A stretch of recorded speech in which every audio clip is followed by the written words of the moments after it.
یا رب زدنی علما یا رب زدنی علما یا رب زدنی علما۔ بسم اللہ الرحمن الرحیم۔ والضحى واللیل اذا سجى ما ودعك ربك وما قلى وللآخرة خیر لك من الأولى ولسوف يؤتيك ربك فترضى۔ صدق اللہ العظیم۔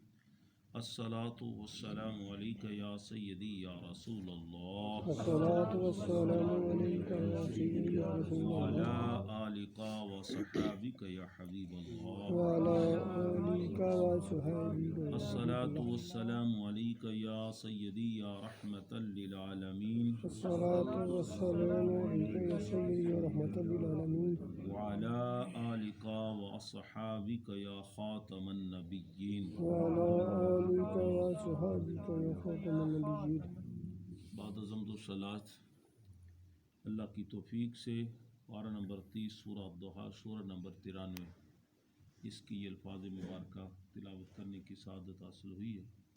اللہ تبارک و تعالی اس کا مفہوم سمجھنے کی توفیق عطا فرمائے اور اس پر عمل کرنے کی بھی توفیق عطا فرمائے۔ یہ سورہ مبارکہ بھی مکی ہے اور اس میں ایک رکوع ہے، 11 آیتیں ہیں، 40 اس کے کلمات ہیں۔ پچھلی سورہ مبارکہ کے ساتھ اس کے موضوعات ملتے جلتے۔ میں نے کل عرض کیا تھا کہ وہ سیدنا صدیق اکبر رضی اللہ تعالیٰ عنہ کے عمل مبارکہ کہ انہوں نے حضرت بلال حبشی رضی اللہ تعالیٰ عنہ کو جب رہا کروایا، آزاد کروایا، تو کافروں نے طعنہ مارا کہ کوئی احسان ہوگا اس کا بدلہ دیا ہے، تو اللہ کریم نے خود اس کا جواب دیا کہ یہ کوئی احسان نہیں، الا ابتغاء وجہ ربہ الاعلیٰ، کہ اپنے پروردگار اعلیٰ کی رضا کے لیے خرچ کیے گئے۔ اسی طرح اس سورہ مبارکہ میں نبی رحمت صلی اللہ علیہ وسلم کی عظمت اور شان کو بیان کیا ہے۔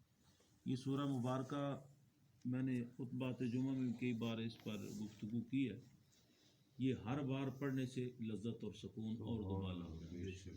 اس میں اللہ کریم نے اپنے پیارے حبیب صلی اللہ علیہ وسلم کے حسن و جمال کا ذکر بھی کیا اور نبی رحمت کے فضل و کمال کا بھی ذکر کیا ہے، اور آقا علیہ الصلوۃ والسلام پر اپنی رضا، خوشنودی اور عطا کا ذکر بھی کیا ہے۔ تو جس طرح پچھلی سورہ مبارکہ کا آخری جملہ، آخری مبارکہ وَلَسَوْفَ يَرْضَىٰ، اس کی آیت پاک آتی ہے وَلَسَوْفَ يُؤْتِيكَ رَبُّكَ فَتَرْضَىٰ۔ ادھر تانا حضرت ابوبکر صدیق کے عمل مبارک پر تھا، ادھر نبی رحمت صلی اللہ علیہ وسلم کی ذات پاک پر تھا۔ ادھر بھی جواب رب کائنات نے دیا، ادھر بھی جواب رب کائنات نے دیا۔ کتنی مماثلت ہے اور کتنی سیدنا صدیق اکبر کی شان بھی ہے اور فنا فی رسول ہونے کا مقام بھی ہے۔ تو آقا علیہ الصلوۃ والسلام کی ذات پاک پر یہ قرآن مجید کے خوبصورت جملے جب نازل ہوئے تو شان نزول دو روایات ملتی۔ ایک روایت تو یہ ہے کہ جس کو علامہ سیوطی رحمۃ اللہ نے نقل کیا ہے کہ حضور سید عالم صلی اللہ علیہ وسلم کی صحت مبارکہ متاثر ہوئی اور آقا علیہ الصلوۃ والسلام 2-3 راتیں نا نیند جو ہے وہ پوری نہ کر سکے، نیند پوری نہ آئے۔ بات تو پھیل جاتی ہے نا، پتہ چلا تو ایک بڑی بد نصیب سی عورت، اور اس کی زبان بھی بڑی، یعنی زبان دراز تھی، اس نے یہ طعنہ مارا۔ اس نے آ کر یہ کہا کہ مجھے یوں معلوم ہوتا ہے کہ تیرا شیطان جو تھا اس نے تجھے چھوڑ دیا، استغفر اللہ، نقل کفر نہ باش۔ یعنی قرآن کی آیات کو اور جس پروردگار عالم کا پتہ اور تعارف میرے مصطفیٰ کریم فرماتے، جس کی وحدانیت کا اعلان کرنے تشریف لائے تھے، تو اس خاتون نے، بد نصیب نے، اللہ کی حاکمیت اور ربوبیت کو ماننے کی بجائے الٹا سرکار کی ذات پہ اعتراض کیا۔ اس پر نبی رحمت صلی اللہ علیہ وسلم کے قلب عطر پر ملال ہوا کہ ان لوگوں کو پتہ ہی نہیں کہ کیا منصب ہے، کیا پیغام ہے، اور میں کس ذات کا تعارف آپ کو کرواتا ہوں۔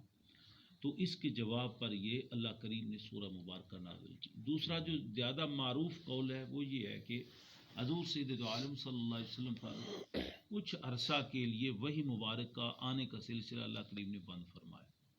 یہ اللہ کی ذات جانتی، یہ اللہ کا رسول جانتا ہے کہ حکمت کیا ہے۔ اب جب 2-3 دن یہ وحی نازل نہ ہوئی تو اس وقت ابو جہل کو موقع ملا، اور تو کر کچھ نہیں سکتا تھا، اس نے بھی یہ طعنہ مارا۔ وہ کہتا ہے کہ دیکھو، جس رب کا ایک ہونے کا اعلان یہ محمد صلی اللہ علیہ وسلم کرتے ہیں، اس رب نے معاذ اللہ محمد کو چھوڑ دیا۔ اب یہ طعنہ ابو جہل کا کیا تھا؟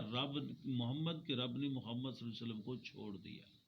یہ بھی بات جب نبی رحمت صلی اللہ علیہ وسلم کے پاس پہنچی تو آقا کریم صلی اللہ علیہ وسلم کے قلب عطر پہ ملال آیا. دکھ ہوا کہ یہ لوگ کیا ہے، ان کو سوچ ہی کون نہیں، بصیرت ہی کون، انسانیت کیا اس کا کوئی پتہ ہی نہیں. اب اس کے جواب میں اللہ نے یہ سورہ مبارکہ رکھا. اب اس میں شان مصطفیٰ دیکھیے، اعتراض یہ ہے کہ رب نے چھوڑ دیا. اس خاتون بدبخت نے بولا کہ اس نے جملہ بڑا سخت سا بولا کہ اس نے آپ کو چھوڑ دیا، یعنی اللہ کی ذات کی شان میں بھی گستاخی کی. اب جواب اس کا یہی بنتا تھا کہ اللہ کے رسول فرماتے مجھے رب نے نہیں چھوڑا، یا کسی غلام صحابی کی ڈیوٹی لگا دیتے کہ آپ اعلان کر دیں کہ میرے رب نے مجھے، یا اللہ تبارک و تعالیٰ نے ہی جواب اگر ارشاد فرمانا تھا تو رب کائنات فوراً فرما دیتے کہ اے محبوب ہم نے نہیں چھوڑا.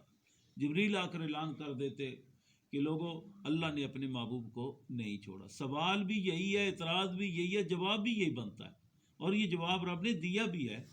لیکن نبی رحمت صلی اللہ علیہ وسلم کی عظمت اور شان کو دیکھیے کہ رب کریم کو کتنی محبت اپنے حبیب صلی اللہ علیہ وسلم سے ہے کہ اللہ کریم نے آپ کے قلب عطر پہ آنے والے ملال کو دور کرنے کے لیے، کافروں کے اعتراض کو رد کرنے کے لیے پہلے اللہ کریم نے نعت مصطفیٰ بیان فرمائی، اپنے محبوب کی اوصاف بیان کرو. اوصاف بھی وہ کہ کمال کے کہ پہلے نبی رحمت کے حسن و جمال کا ذکر کیا.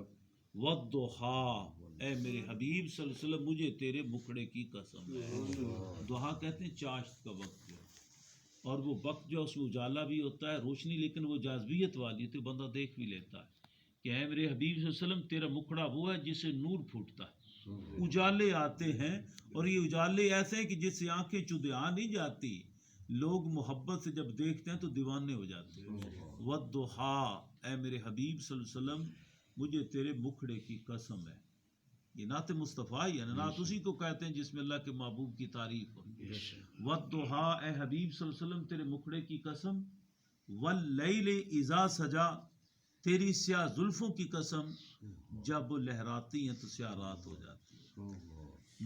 اب تیسری آیت میں جواب ہے، ما ودع کا ربو کا، نہ آپ کے رب نے آپ کو چھوڑا ہے، وما کلا، اور نہ ہی وہ آپ سے ناراض ہوا ہے. یہ آیت اعتراض کا جواب ہے. پہلی دونوں آیتیں توصیف مصطفیٰ اور قصیدہ مصطفیٰ اور نعت مصطفیٰ پر. اس سے پتہ یہ چلا کہ اللہ کے محبوب کی تعریف اور اوصاف اور کمالات کا بیان کرنا یہ سنت خدا بندی بھی ہے.